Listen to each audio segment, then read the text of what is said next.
Hello students, good day to all of you.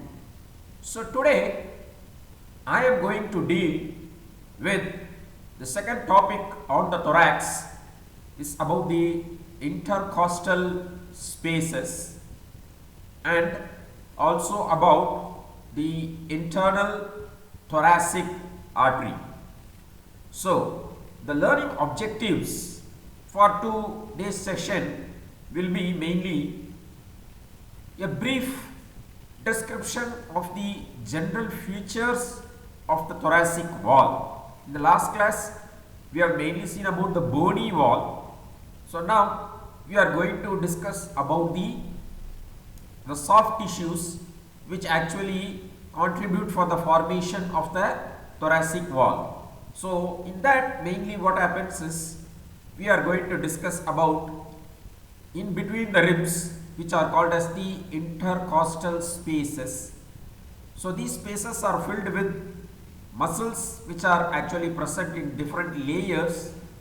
Followed by that there are vessels and nerves which are present, that is each space has its own set of nerves and vessels. They are called as the intercostal vessels and the intercostal nerves. Then of course we will be discussing about the artery, the internal thoracic artery. So the branches, course, relations of the internal thoracic artery, and finally some applied aspects. Now if you basically look at the thoracic wall, so like any other part of the body wall, because it is a body wall which is present anteriorly as well as posteriorly.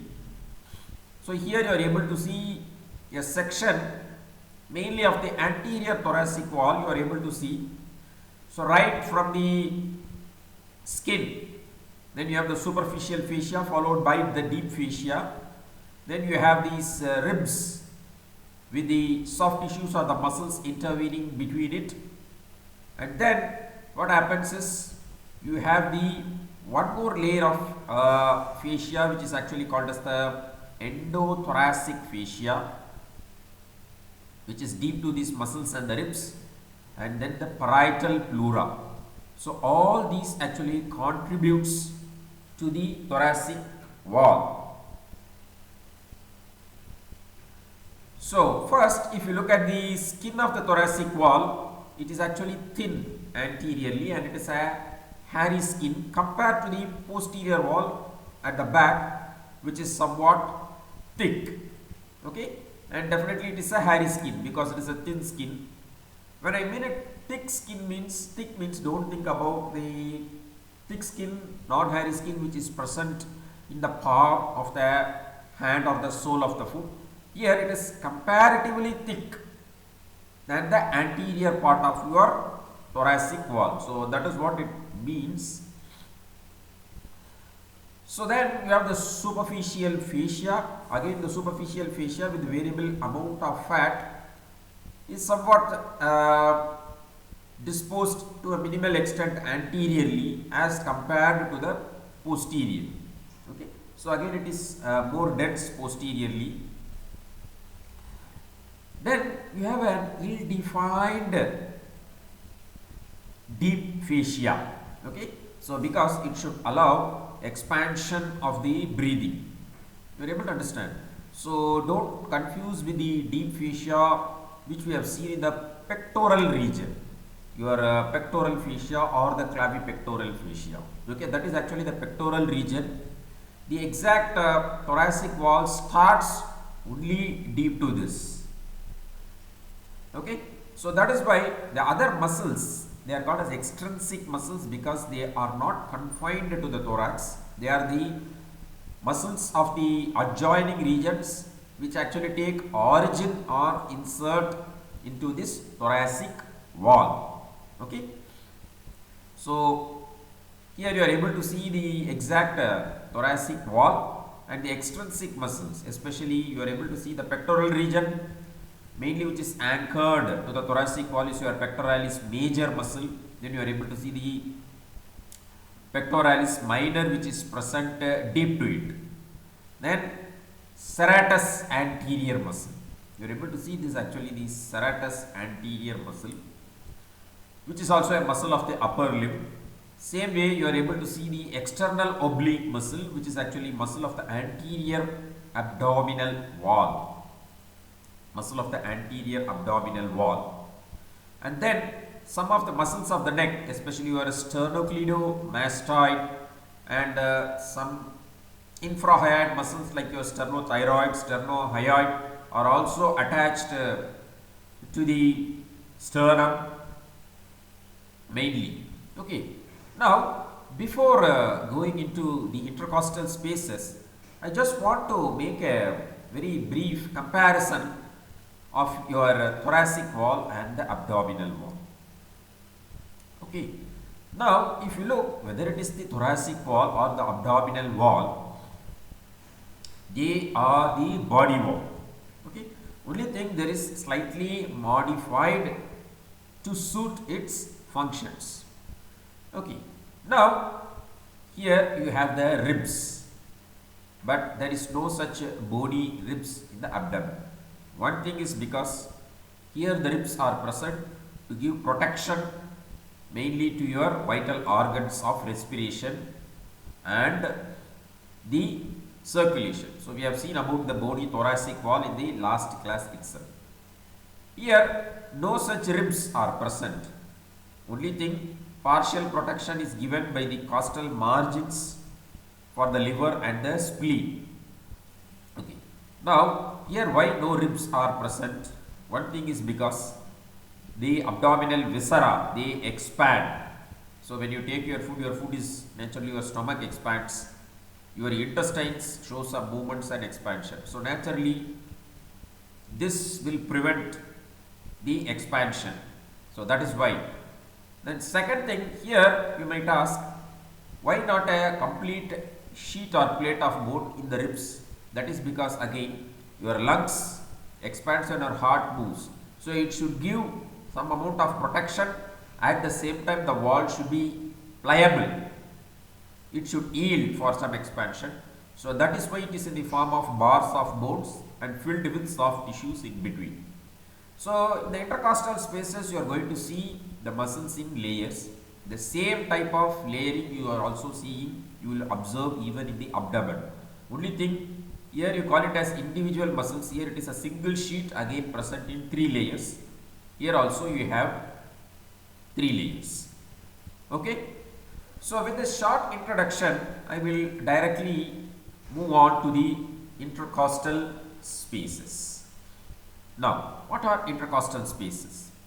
So, you all know that these are actually the spaces which are present in between the ribs.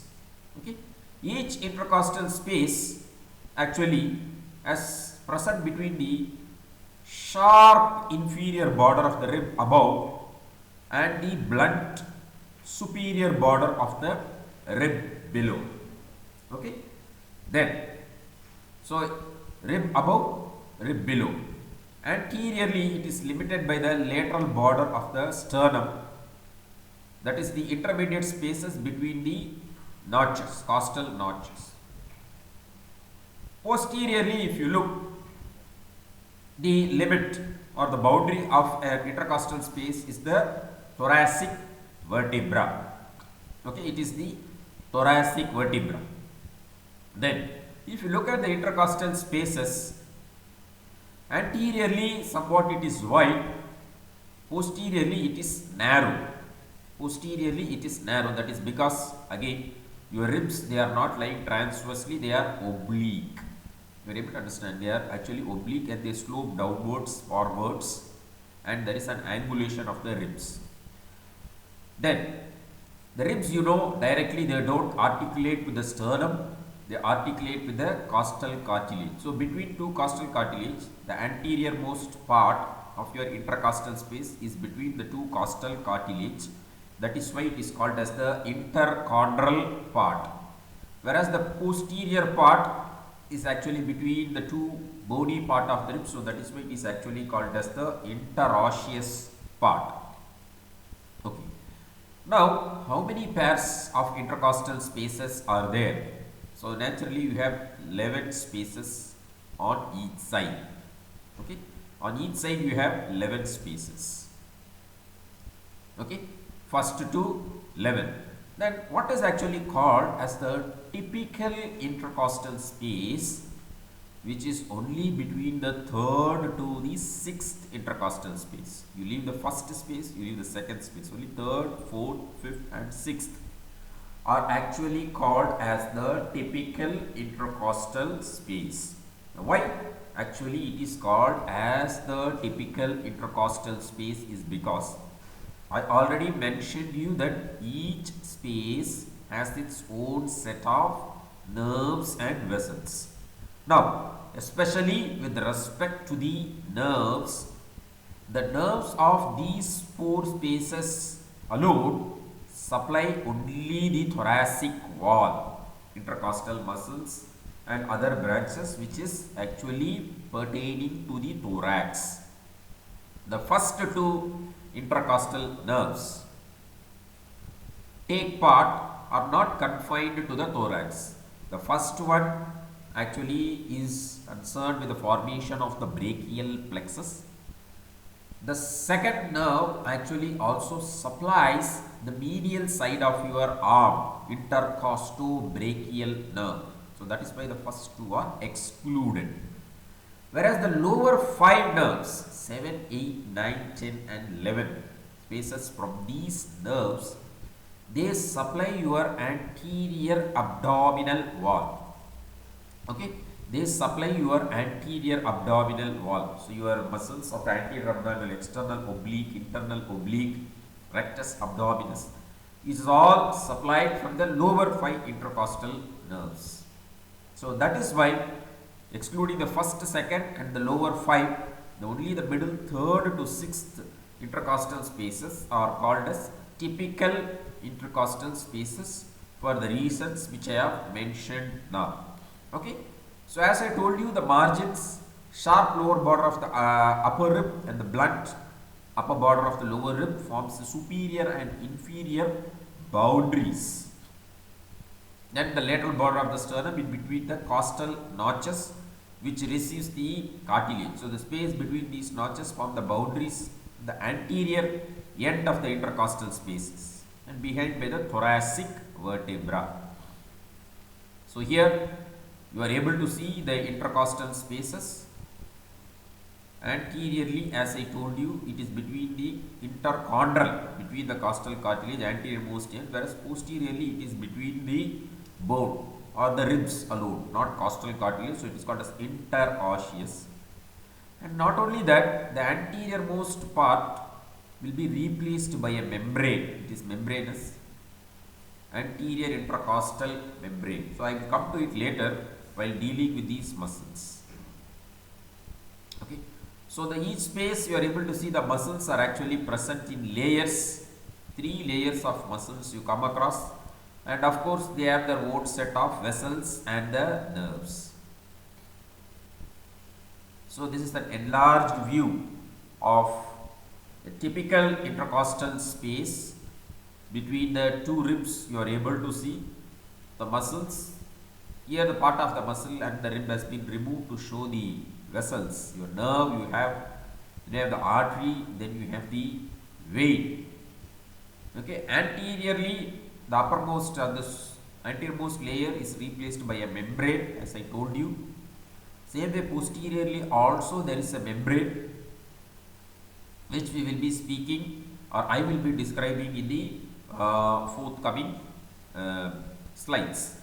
So here these are the costal notches where the cartilages articulate.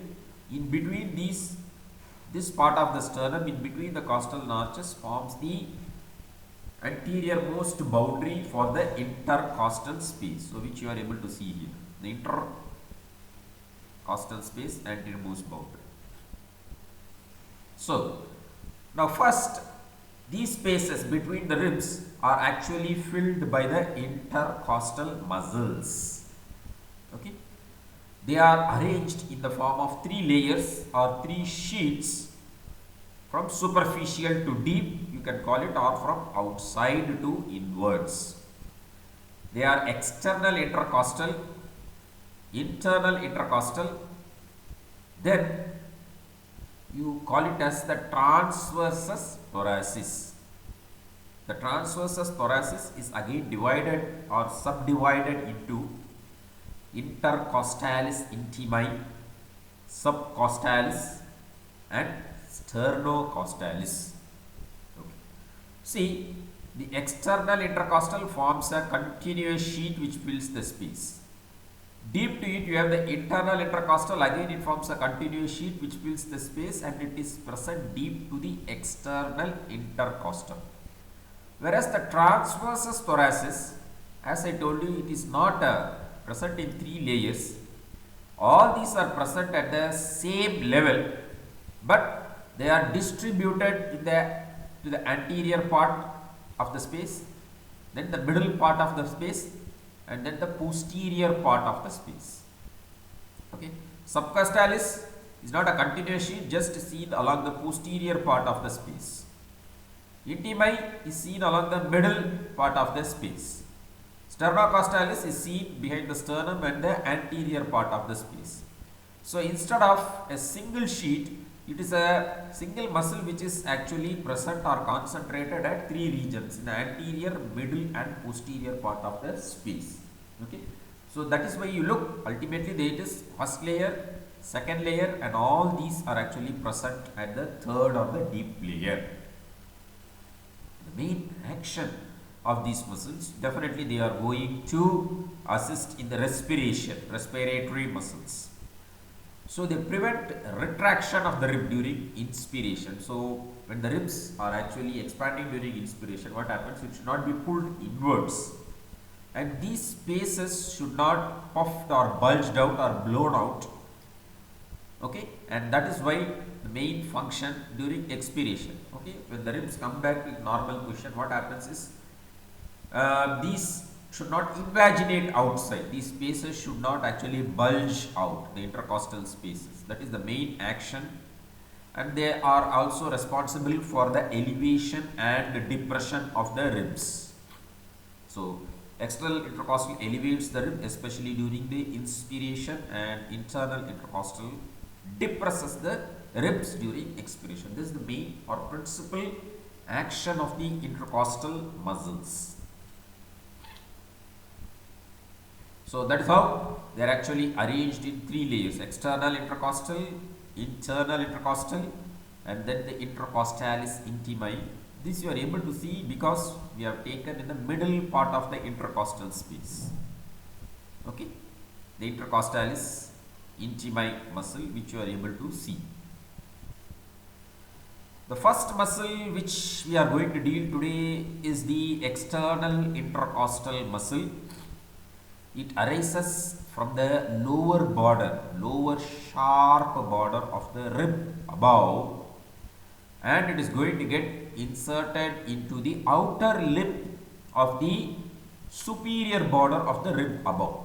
Outer lip of the superior border of the rib above. So it extends from the costochondral junction, that is the rib. Here you have the costal cartilage. From this junction, and posteriorly what happens is it goes and attaches to the posterior part of the rib. Now in the region of the costochondral junction, it will be replaced by a membrane. You are able to see the interchondral part between the costal cartilages. There is no muscle fibers. Instead, it is replaced by a membrane which is called as the external intercostal membrane. Okay. Now just let us look at the direction of the fibers. In the posterior part of the space, it is downwards and laterally, whereas as the muscle fibers pass anteriorly, now you are able to see it is present downwards, forwards and medially. Posterior part, it is downwards and laterally. Anterior part of the intercostal space, it is downwards, forwards and medially. Okay. So this is the external intercostal muscle. Don't look at this side. This is the external intercostal has been removed or has been cut or reflected to show the internal intercostal, which we will see next. So downwards and laterally the anterior part, so you look downwards, forwards and medially. See, as they come anteriorly, it is becoming downwards, forwards and medially. Okay. So from the lower border of the rib above to the outer lip of the superior border of the rib below is the attachment of the external intercostal muscle. Okay. So just a schematic representation for you to see. So this is your external intercostal muscle. You are able to see here. Follow these lines. Then it is becoming downwards, forwards and medially. Here it is absent in between. The CC is the costal cartilage. In between the cartilage, actually it is replaced by a membrane, the anterior intercostal membrane. Are you able to understand? Same way, if you look the next layer, this is internal intercostal. These lines are internal intercostal, which is brownish. This is external intercostal, which we see somewhat yellow lines. Internal intercostal, you are seeing it is absent posteriorly. Posteriorly, the internal intercostal will be replaced by a membrane, which is actually called as the posterior intercostal membrane. Posteriorly, the external intercostal muscle, posteriorly will get attached to the superior costotransverse ligament. Okay, there are three ligaments: superior costotransverse, inferior costotransverse, and you have the lateral costotransverse ligament. This superior costotransverse ligament has got two layers, anterior layer and posterior layer. This gets attached to the anterior layer. Mainly it is seen near the neck and the tubercle region of the rib. Near the external surface or outer surface of the neck of the rib, you see the attachment of this costotransverse ligament. Okay. So here you are able to see the external intercostal downwards, forwards and medially, and replaced by the external intercostal membrane in the interchondral part. There is no muscle in the interchondral part.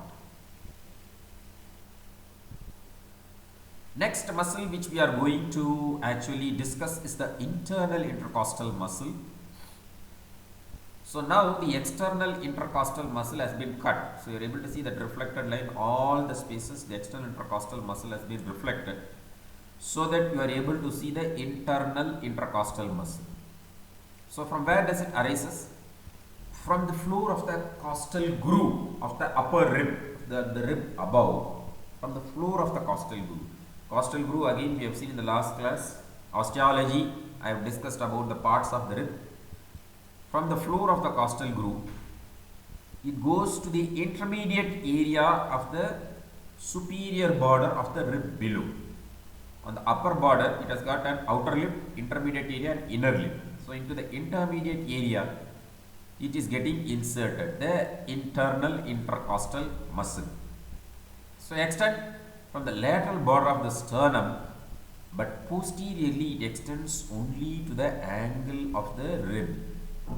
Okay, so only up till the angle of rib posteriorly it extends.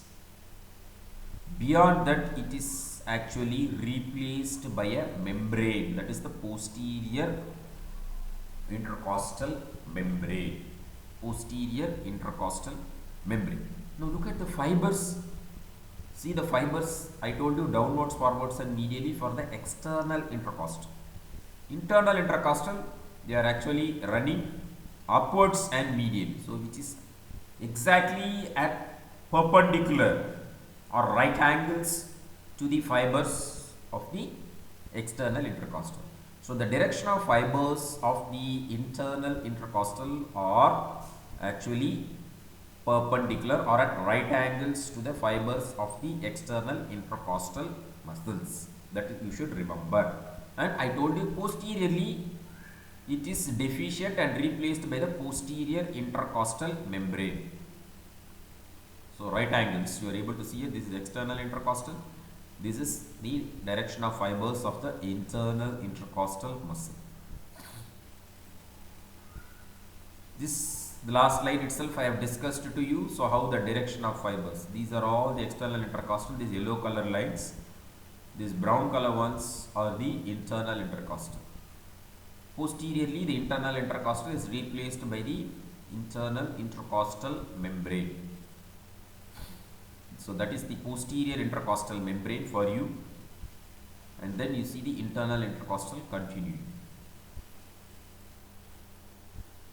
Next, muscle innermost intercostal, and this applies mainly to the intercostalis intimae.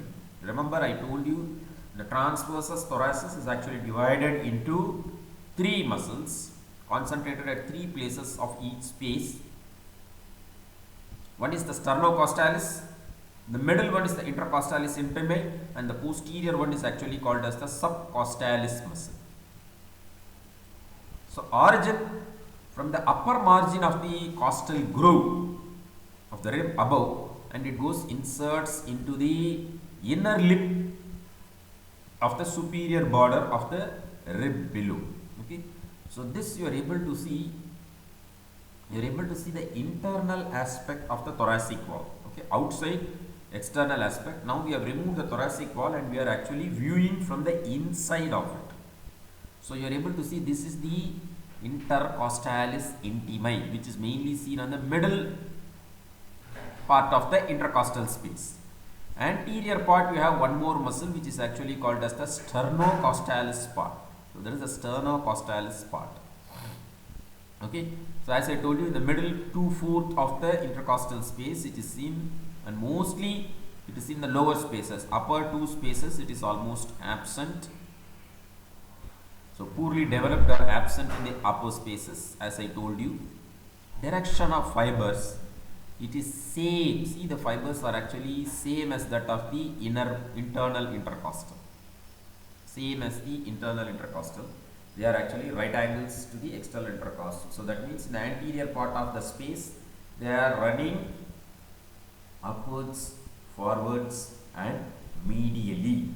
Upwards, forwards and medially. So that is the external intercostal for you. Then you have the internal and the innermost intercostal, both actually have the same direction of fibers. Now between these two, only we have the neurovascular plane of the intercostal space. That means the nerves and vessels are actually present between the internal intercostal and the innermost intercostal. Yes. As a part of the transversus thoracis muscle, now the next muscle which you are able to see here, this you call it as the sternocostalis. So present on the inner surface of the anterior wall of the thorax. So far here we have seen about the intercostalis intimae. Now you are seeing the sternocostalis muscle. So it is going to arise from the sternum xiphoid process and also from the costal cartilages. So lower 1/3 of the posterior surface of body of sternum xiphoid process, and from the costal cartilage of the 4th to 7th rib. 4th to 7th rib, actually you are able to see the origin.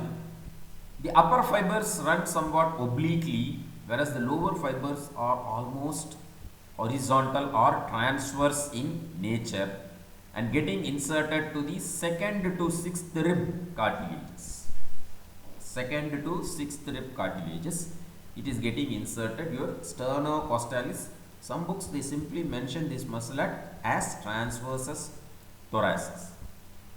Okay, and it is almost variable on both the sides. See, sometimes it is extending to a higher level on the other side. It has a very variable extension. So direction, as I told you, the lower fibers are horizontal and upper fibers become gradually oblique. So that is about the transversus thoracis muscle, or we call it as the sternocostalis. The next muscle which you are able to see here is the subcostal muscle. Okay. This is the subcostal muscle which we are seeing. This is mainly seen on the posterior part of the rib. Okay, mainly seen on the posterior part of the rib, inner aspect.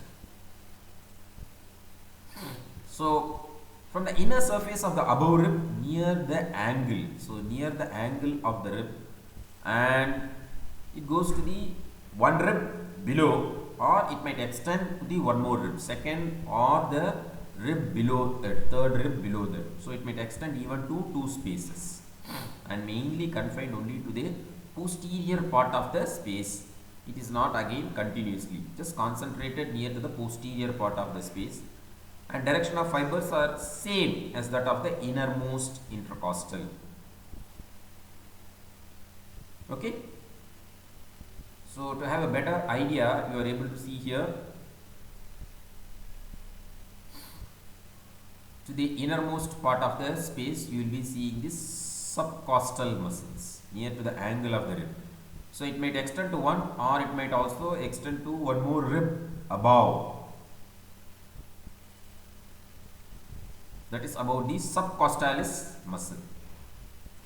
Now again, to sum up the actions of these intercostal muscles, so during inspiration it actually elevates the rib. During inspiration, what happens is the external intercostal muscle, they actually elevate the rib, and that produces your bucket handle movement, which you have seen the respiratory movements in the last class itself.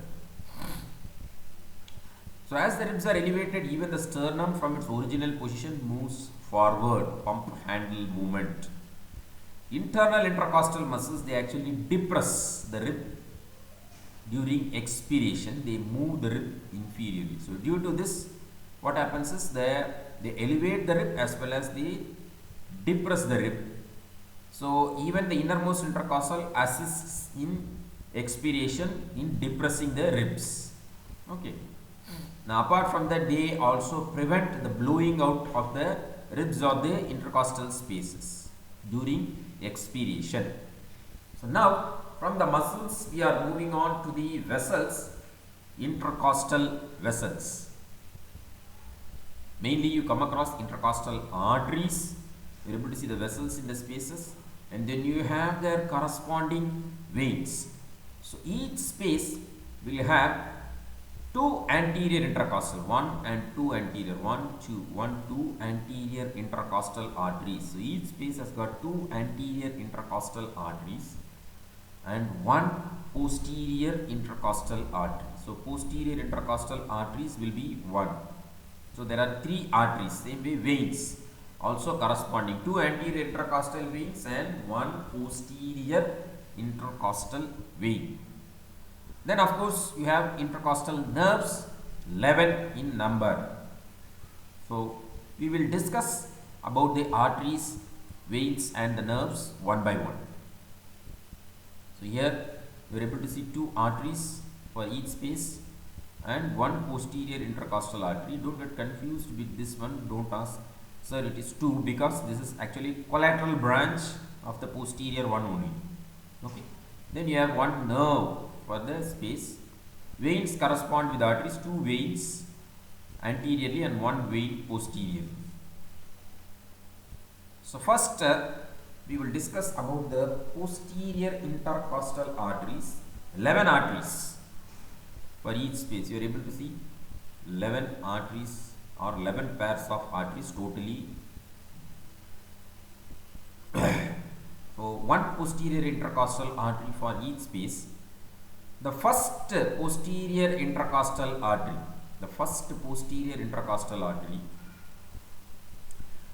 is from the called as the superior intercostal artery, which is from the costocervical trunk. This is the costocervical trunk, which is a branch of subclavian artery. Which is going to give the superior, or it is called as the supreme. First one is called as the supreme intercostal artery. So first two spaces, it is a branch of the costocervical trunk, posterior intercostal arteries for the first two spaces. They are called as the superior intercostal arteries. From 3rd to 11th, it is branches from the descending thoracic aorta. Okay, it is branches from the descending thoracic aorta. Now, these aortic branches, which is arising from the descending thoracic aorta, has a slightly different course for the right side and the left side. Why it is because, why this is because your aorta itself is not present exactly in the center. It is present to the left of the midline. Mostly your major arteries are all concentrated to the left of the midline. So because it is present to the left of the midline, the course of the right sided arteries has to traverse a longer distance as compared to the arteries on the left side. Intercostal arteries, posterior intercostal arteries on the left side. Okay, so you are able to see this is the aorta and it has to cross a longer distance for the to reach the right sided spaces. So it is to cross the body of the vertebra, then definitely it has to cross all the structures which is present in front of the vertebra for the right side. So here you are able to see this is a picture of the mediastinum of the right side and this is the picture for the left side.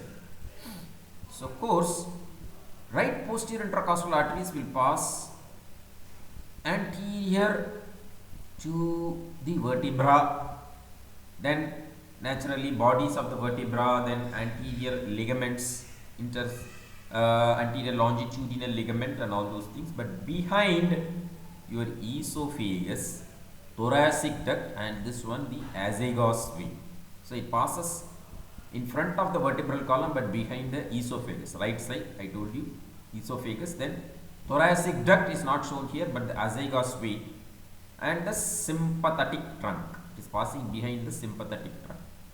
But for the left side it just passes behind the sympathetic trunk and then the azygos, hemiazygos vein. Here it is azygos, here it is hemiazygos vein and the sympathetic trunk.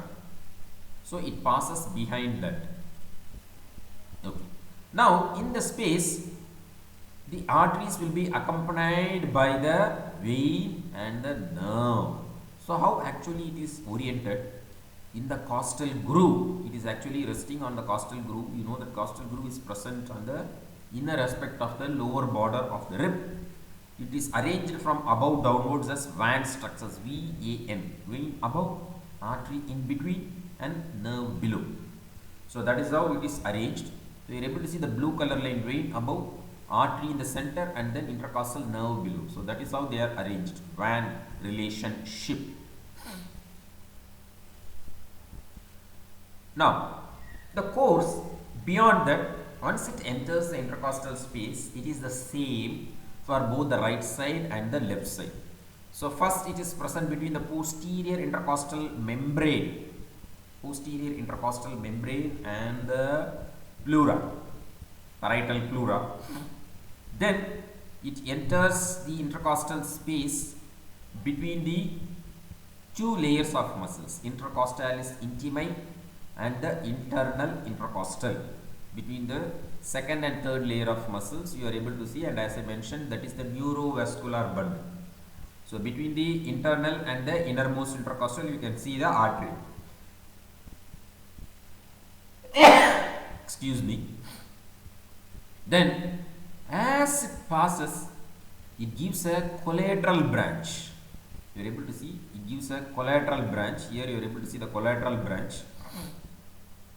Now that will anastomose, the main artery will anastomose with the upper anterior intercostal arteries. You remember I told two anterior intercostal arteries, upper one.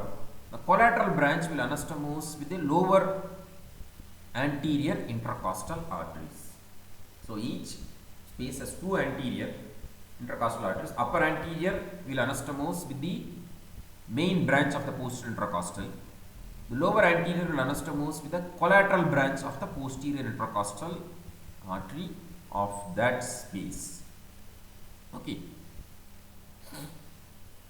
Now coming to the anterior intercostal arteries. We have seen about the posterior intercostal arteries. They are branches.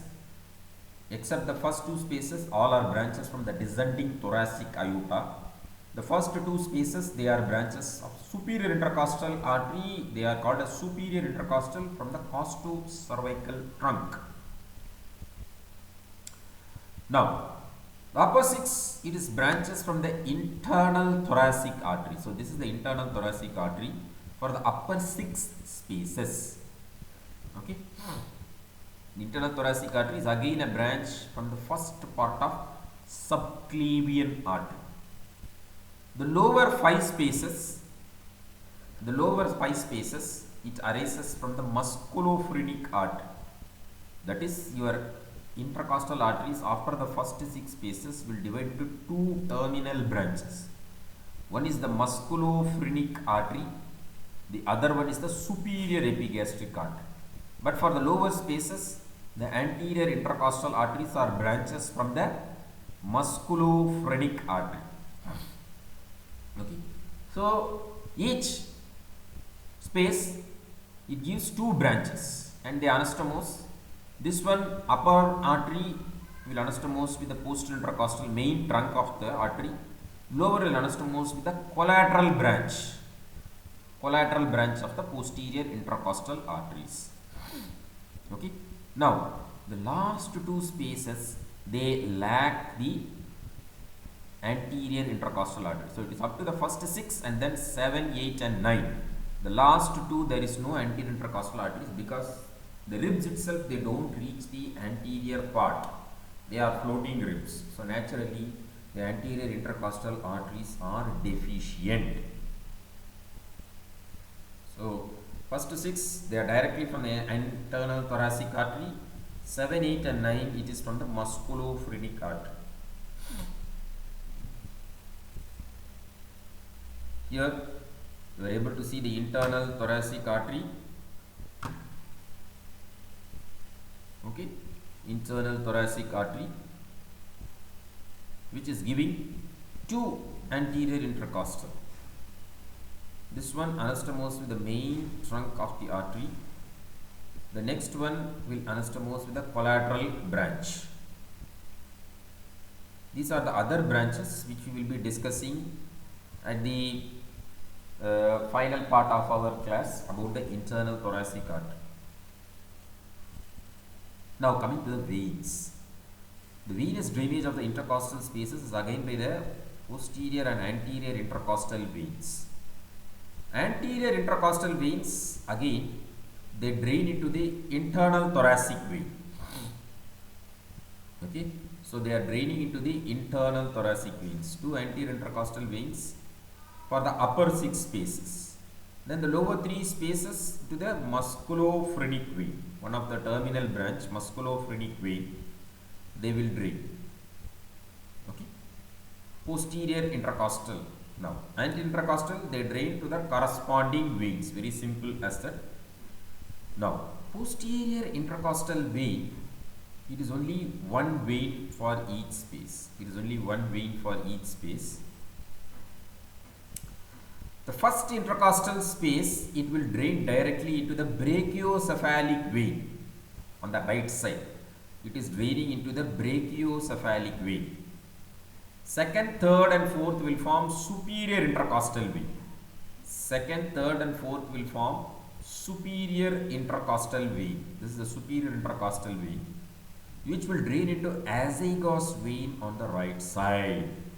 Whereas on the left side, it will again drain, left to superior intercostal vein will drain into the brachiocephalic vein. Left brachiocephalic vein. Okay. So on the left side, superior intercostal vein drains into the left brachiocephalic vein. Right side, it drains into the azygos vein. What forms the superior intercostal vein? It is the second, third and fourth posterior intercostal veins. 5th to 11th, 5, 6, 7, 8, 9, 11, all to the azygos vein on the right side. Left side, 5th to 8th drains into hemiazygos, whereas the upper one, 9th to 11th, sorry, the lower ones, the 9th to 11th drains into the hemiazygos, upper one into the accessory hemiazygos.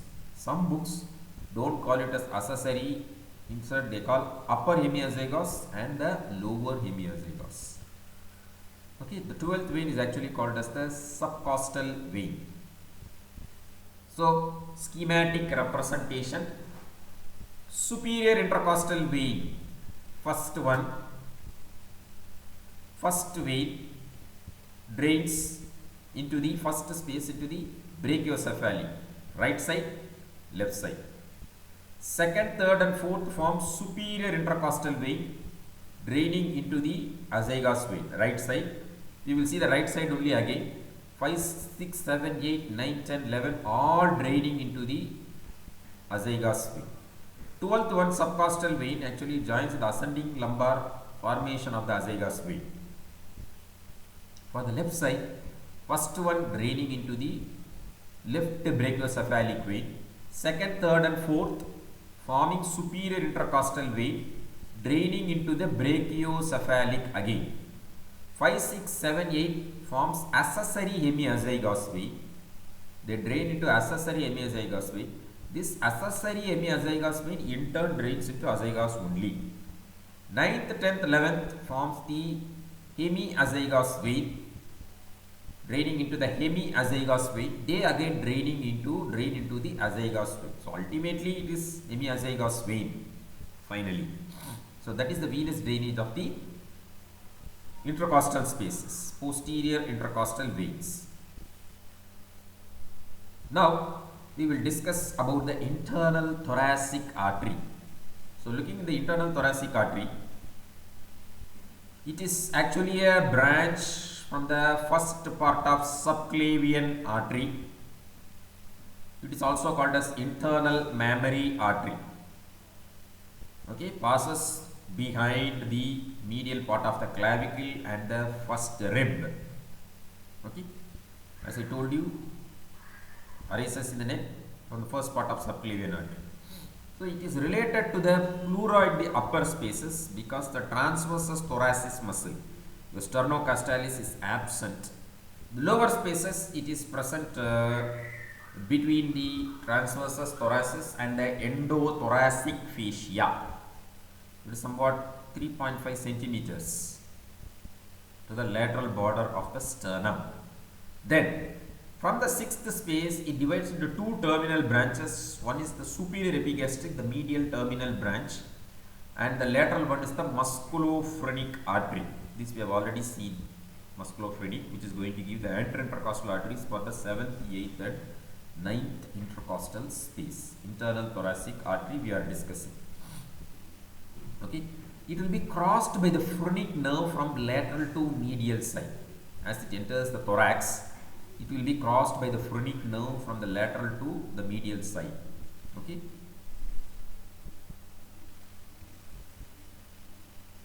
So here you are able to see the internal thoracic artery dividing again into musculophrenic and superior epigastric, arising from the first part of the subclavian artery. So branches. Internal thoracic artery gives two anterior intercostal arteries for each space. Perforating arteries, second, third and fourth. Second, third and fourth. It gives perforating artery which will perforate the muscles and then supplies the pectoral region, muscles of the pectoral region. In females, this second, third and fourth is very large and supply the mammary gland. So that is why this artery itself is actually called as the internal mammary artery. Second, third, fourth perforating branches actually are large or enlarged in case of females and supply the mammary gland. Then it gives pericardiophrentic arteries which is going to supply the pericardium. Then the diaphragm pierces the diaphragm and supplies the under surface of the diaphragm. Okay, so actually remember the diaphragm receives its innervation from the under surface, blood supply especially, pericardium and the diaphragm. Okay, pericardiophrentic artery is different from the musculophrenic artery. Other branches, mediastinal branches, contents of the anterior mediastinum, thymus, sternopericardial ligaments, all those things are there.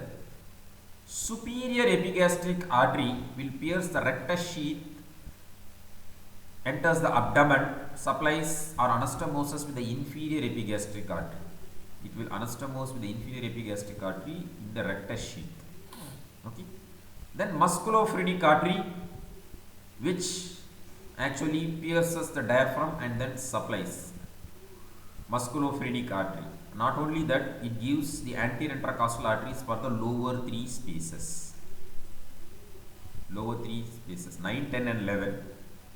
7, 8 and 9. 10 and 11 does not have anterior intercostal. It is from the musculophrenic. Okay. Then it pierces the diaphragm and then supplies or anastomoses the inferior phrenic artery, which is again a branch from the aorta. It is actually from not from the thoracic aorta but from the abdominal aorta.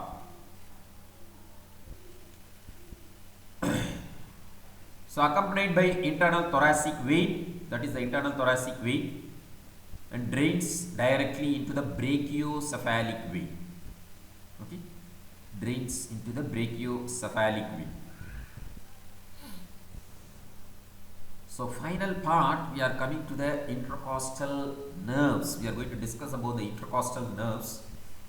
So you are able to see intercostal space with the course of the intercostal nerve. I told you in the space it is present between the internal intercostal and the innermost intercostal. 11 in number. They are all anterior primary rami of the spinal nerves, thoracic spinal nerves, T1 to T12, of which they are anterior rami. Posterior rami goes behind and supplies the muscles of the back and then the skin. So intercostal nerves are actually anterior rami, and the typical nerves are only 3rd, 4th, 5th and 6th. Okay. The 12th one is actually called a subcostal, directly enters the abdomen. Okay. Not passing through the intercostal spaces, they directly enter the abdomen as the subcostal nerve. So course, if you look at it, after emerging from the intervertebral foramen, it divides into two rami. The ventral rami passes in between the posterior intercostal membrane and the pleura. You are able to see posterior intercostal membrane. First it will be resting on membrane, and here you have the lung covered with the pleura. Then it passes between the internal and the innermost intercostal. On the costal groove of the rib, the relation is, it is the lowermost vein, above vein, artery, and then you have the nerve vein relationship. So runs forwards in the intercostal space between the internal intercostal and the innermost intercostal. Okay. So the first 6 nerves you are able to see within their intercostal spaces, whereas from the 7th, lower 5, they are all supplying the anterior abdominal wall by passing deep to the costal cartilages. Anterior abdominal wall. They also pierce the rectus sheath. Okay. So as I told you, these last two enters directly into the anterior abdominal wall. Coming to the course of the typical intercostal nerve, branches, rami communicates. So you are able to see the intercostal nerve is formed and divided into anterior and posterior rami. Posterior rami goes back, anterior rami only is going to form your intercostal nerve. First, it is connected to the corresponding sympathetic ganglia by 2 rami communicants. They are called as the grey and white rami communicants. Okay, they are called as the grey and white rami communicants, which are preganglionic and postganglionic sympathetic fibers. Preganglionic and postganglionic communication to their corresponding sympathetic ganglia. You are able to see here the chain, the sympathetic ganglia which is seen here. That is the first branch. Then as the nerve passes, it will give a collateral branch which branches out from the main trunk of the nerve, passes below, and it might join with the main branch anteriorly, or it might pierce separately. Collateral branch. Then it gives a lateral cutaneous branch along the lateral part of the body wall, and each lateral cutaneous branch divides into a posterior and an anterior division. Don't confuse this. with this. This is primary ramen. This is branch of intercostal nerve, lateral cutaneous branch. Okay, you are able to see the intercostal nerve giving the lateral cutaneous branch. This is the collateral branch which is running parallel to the main trunk. It will join with the main trunk anteriorly, or it might pierce separately as a cutaneous branch. So one is collateral branch, other one is the lateral cutaneous branch. Then you have anterior cutaneous branch, that is finally it pierces the intercostal membrane, anterior cutaneous branch, and divides into medial and lateral. Apart from that, throughout its course, it gives muscular branches to the intercostal muscles, branches to the parietal pleura, and also to peritoneal branches in the abdomen, parietal peritoneum, because they are all have all modalities of your body wall or skin, your parietal pleura and your peritoneum. So collateral branch, lateral cutaneous branch, anterior cutaneous branch, muscular branches, and sensory branches to the pleura, parietal pleura and the peritoneum. First intercostal nerve, actually the anterior division, first intercostal nerve, it doesn't run in the costal groove, very short costal groove it has got, mainly takes part in the formation of the brachial plexus, C8 and T1, lower trunk, that is the main formation.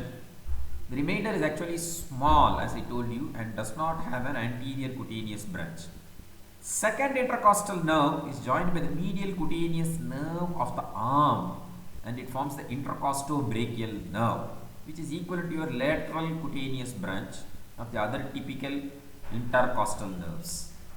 Okay, it is forming the intercostobrachial nerve, which joins the medial cutaneous nerve.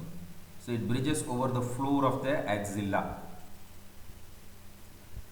Okay, and supplies the skin of the armpit on the upper side of the arm. Because of this intercostobrachial nerve only, in your pain originating from the heart is actually radiating to the arm, medial side of the arm in coronary artery diseases. The pain actually radiates to the medial side of the arm through this intercostobrachial nerve.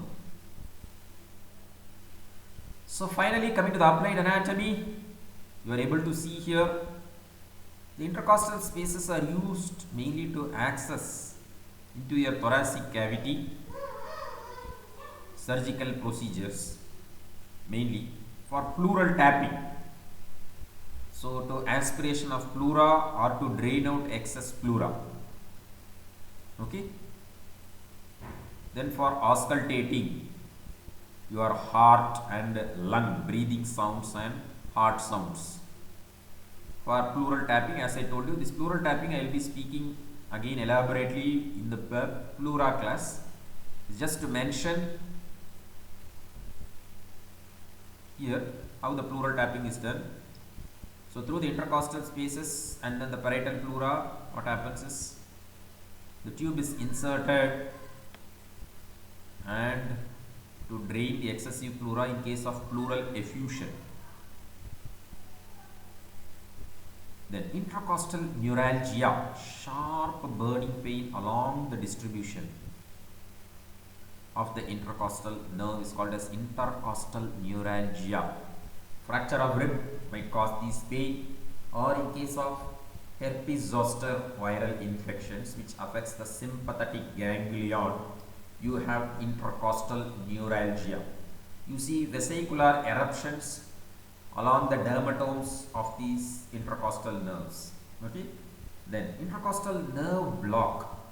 So to block the nerves, to perform any procedures on the thoracic wall, so intercostal nerve block is actually given.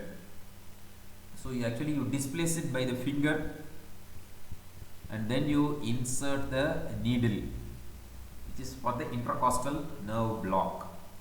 Mainly it is given for any intracerebral pain, especially in the intercostal neuralgia. The intercostal nerve block is actually applied. So with this I complete the intercostal space and internal mammary artery. Thank you very much for your patient listening.